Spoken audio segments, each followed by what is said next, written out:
The corridors of St. Mark's Military Hospital were quieter than usual that morning. A faint smell of antiseptic lingered in the air, mixed with the metallic scent of sterilized instruments. Soldiers in uniform paced with urgency, nurses whispered, and doctors carried charts filled with question marks instead of answers.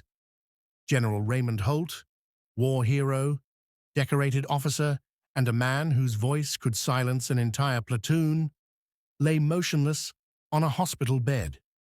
For 3 weeks, 22 of the country's best physicians, surgeons, and specialists had failed to find out what was wrong with him.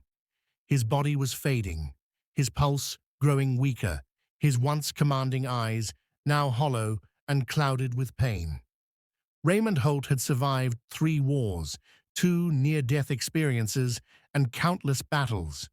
Yet now, lying in that hospital bed, he was losing a battle no one could name. It had started simply, a dizzy spell after an awards ceremony. Then came the fatigue, the nausea, the blackouts. Within days, the once mighty general could not stand without collapsing. Every test, blood, MRI, cardiac scans, returned inconclusive. Dr. Felton, the lead physician, stood by the window, his white coat fluttering slightly from the breeze. "We've done everything," he muttered to his team. "We've run every possible test. It's not his heart, not his brain, not infection, not autoimmune." Another doctor spoke up, frustration lacing his voice. "It's like his body's just shutting down." The general's wife, Margaret, sat in the corner, her wrinkled hands clutching a rosary. Her eyes, red and sleepless, followed every doctor's movement. "Please," she whispered one night, "you must save him.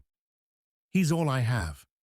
But the silence that followed told her what words could not. Every morning before dawn, a janitor named Samuel entered room 407 with his mop and bucket. He was a quiet man, in his early 60s, with kind eyes and slow, deliberate movements. Most staff didn't notice him. To them, he was invisible, just another man in a faded blue uniform who cleaned up the chaos left behind by more important people. But Samuel noticed everything. He had worked at St. Mark's for over 30 years. He had seen doctors come and go, patients live and die, and miracles bloom in places science couldn't explain. He had also developed a quiet habit. He would talk to every patient as he cleaned, believing that listening could sometimes heal more than medicine. When he first saw General Holt, the sight broke something inside him. The man who had once stood tall, with medals gleaming and shoulders squared, now looked like a shadow clinging to life. Samuel would hum softly as he worked, old gospel tunes that filled the sterile room with warmth. And though the general was often unconscious, Samuel still spoke to him. "You hang in there, General. You've fought worse than this. Maybe not on a battlefield, but this here's another kind of war. You don't get to surrender now." By the 3rd week, hope was running out. A panel of specialists from across the country gathered for one final consultation. They reviewed every chart, every number, every image. The general's organs were failing one by one, but there was still no identified cause. Dr. Felton slammed his pen down. "There's nothing left to test." But even as the doctors debated, Samuel stood just outside the glass window of room 407, listening quietly. He noticed something small, something no one else had. Each time the nurses brought in food, the general's breathing seemed to falter.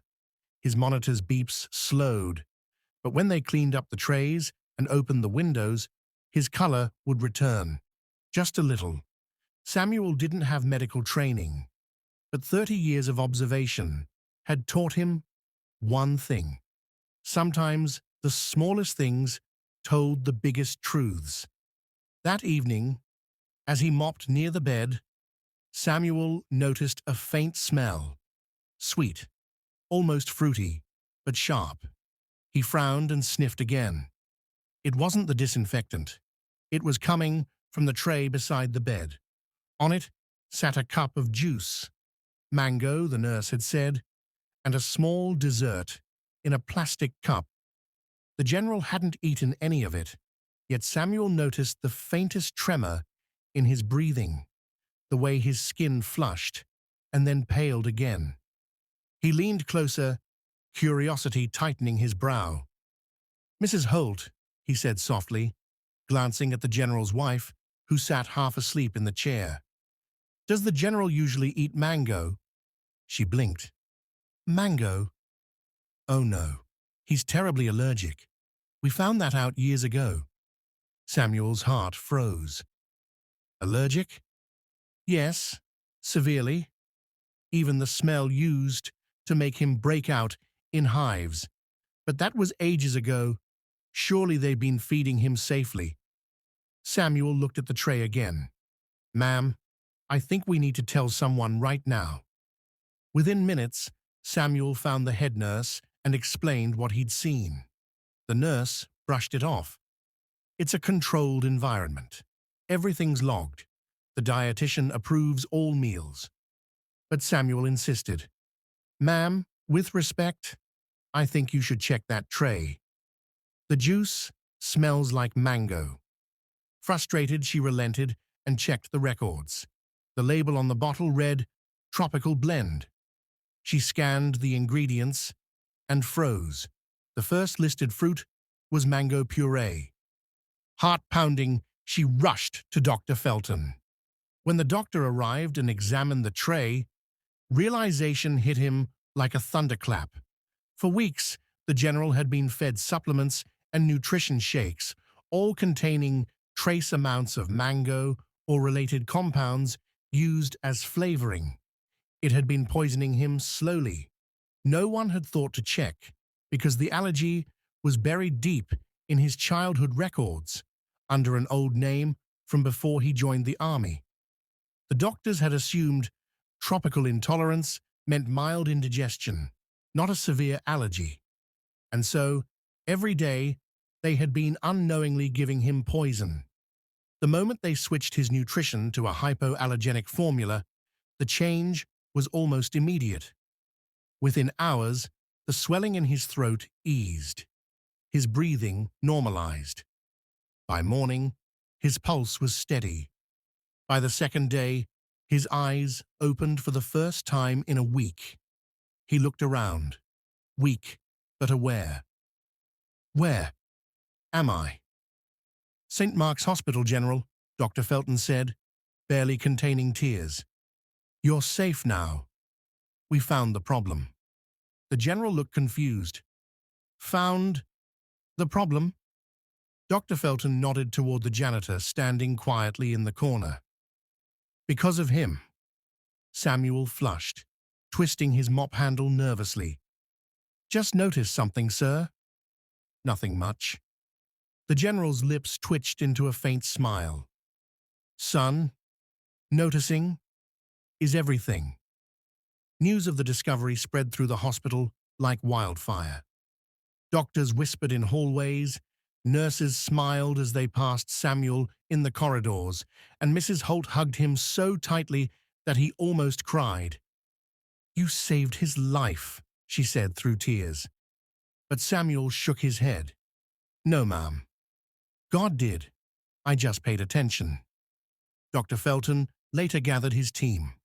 "Let this be a lesson," he said solemnly. "We spent 3 weeks chasing complex theories, running scans and writing papers, while the truth was right in front of us. Sometimes healing isn't in the machines. It's in the eyes that truly see." 2 months later, Samuel was polishing the floors of the hospital lobby when he heard a familiar voice behind him. "Attention!" Startled, Samuel turned around. Standing there was General Raymond Holt, in full uniform, medals gleaming, a cane in his right hand. His posture wasn't as straight as before, but his presence was undeniable. Sir, Samuel exclaimed, instinctively straightening up. The general smiled. At ease, soldier. You've done more for your country than you know. He gestured to a small ceremony forming behind him. Nurses, doctors, staff, and even reporters. Samuel Turner, the general said, voice echoing through the lobby. You may not wear a uniform, but you embody the very spirit of service this uniform stands for. When 22 of the best minds failed, you succeeded because you looked with compassion, not arrogance. You saw me not as a rank, but as a man. The crowd broke into applause as the general pinned a small medal onto Samuel's uniform, one typically reserved for military bravery. Tears welled up in Samuel's eyes. Sir, I was just doing my job. The general placed a firm hand on his shoulder. Then keep doing it. Because the world needs more people who just do their job with heart. Months turned into years, but the story of the janitor and the general lived on within St. Mark's. Medical students studied the case as an example of human error and human humility. In the hospital cafeteria, a plaque was mounted with the inscription, "In honor of Samuel Turner, whose compassion saw what expertise overlooked." May we all learn to see with both our minds and our hearts. Samuel continued to mop those same corridors, humming his old gospel tunes, greeting patients with warmth, and reminding anyone who'd listen that titles didn't define worth. He once told a young nurse who asked about his famous act, "Honey, all I did was care enough to notice. That's all any of us can do." Years later, after Samuel passed away peacefully in his sleep, the hospital held a memorial service. Dr. Felton, now the chief medical director, spoke softly before a crowd of hundreds. "We often think wisdom comes from knowledge," he said, "but sometimes it comes from kindness." Samuel Turner taught us that healing isn't just about curing bodies, it's about noticing souls. He reminded us that every person, no matter their job or station, carries the potential to save lives simply by caring enough to see. He paused, looking toward the old corridor where Samuel once worked. If you ever walk through St. Mark's and hear faint humming, don't be surprised, he said, with a tearful smile. That's just Samuel, reminding us to keep our eyes open. True wisdom doesn't always come from degrees, titles, or rank. It comes from empathy, humility, and the courage to notice what others overlook. Sometimes the simplest observation, made with love, can change the course of a life.